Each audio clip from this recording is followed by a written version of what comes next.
Ang susunod na programa ay rated PG. Ito ay nangangailangan ng patnubay at gabay ng magulang para sa mga batang manonood.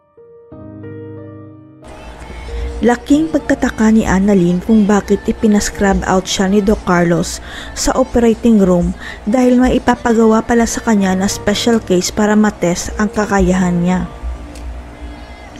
Binawi kasi ni Carlos ang slot na para sana kay Annalyn para maging representative siya ng Eastridge sa gaganaping conference sa Japan dahil lang sa maling akala niya.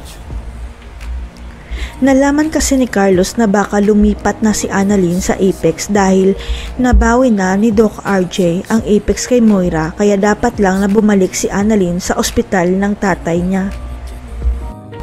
Yun pala wala pang plano si Annalyn na lumipat sa Apex dahil tatapusin pa niya ang residency sa Eastridge kaya mali ang iniisip ni Carlos na lilipat si Annalyn sa Apex. Pero si Carlos nagmamatigas pa rin na huwag ipadala si Annalyn sa Japan dahil sa isip niya baka sabihin ng iba na malakas ang kapit ni Annalyn dahil stepdaughter siya. Pero ang totoo, mainit talaga ang dugo ni Carlos kay Annalyn dahil anak siya ni RJ kaya gagawin niya ang lahat para pahirapan ang buhay ni Annalyn habang nasa Eastridge. Hanggang sa dumating ang artistang si Pokwang sa Eastridge dahil kailangan niyang pag-aralan ang buhay sa loob ng ospital para sa gagawin niyang bagong pelikula.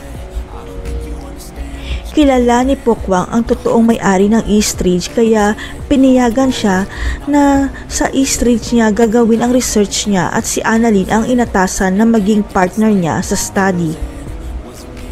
Dito na napagtanto ni Annalyn na tinetest siya ni Carlos para patunayan nito kung karapat-dapat ba siyang ipadala sa Japan kaya dapat tulungan ni Annalyn si Pokwang. Labag man sa kalooban ni Annalyn noong una na tulungan si Pokwang dahil hindi naman related sa specialty niya ang research, nagbago ang isip niya dahil test pala ito ni Carlos. Ang hindi alam ni Carlos, pakana ni Doc Kitty at may-ari ng Eastridge, ang pagpunta ni Pokwang sa ospital para matulungan ng may-ari si Annalyn na makapunta sa Japan. Kaya pala laking gulat ni Carlos na si Pokwang pala ang special case nila dahil wala rin siyang alam na nagsumbong pala si Doc Kitty sa may-ari ng Eastridge na lola ni Annalyn. Kaya naman ng lola ni Annalyn na ipadala ang apo niya sa Japan pero pinili niya na itago muna ang tunay niyang pagkatao para hindi magulat si Lynette at Annalyn. Pero mukhang mabubunyag na ang pinakatago-tagong sekreto ng may-ari ng Eastridge dahil mababanggit ni Pokwang kay Annalyn ang totoong dahilan kung bakit siya nasa Eastridge. Hindi mapigilan ni Pokwang na masabi kay Annalyn na kilala niya ang totoong may-ari ng Eastridge at hindi niya sinasadyang masabi na apo ka pala ng may-ari ng Eastridge. Kaya kahit anong pagkontra ni Carlos na huwag ipadala si Annalyn sa Japan, makakapunta pa rin si Annalyn kasama ni Lyndon dahil successful ang pagtulong niya kay Pokwang.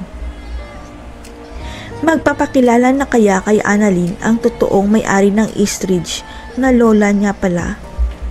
Magkukrus kaya ang landas ni Annalyn at Zoe sa Japan at mabibisto niya ang krimen nito? Abangan.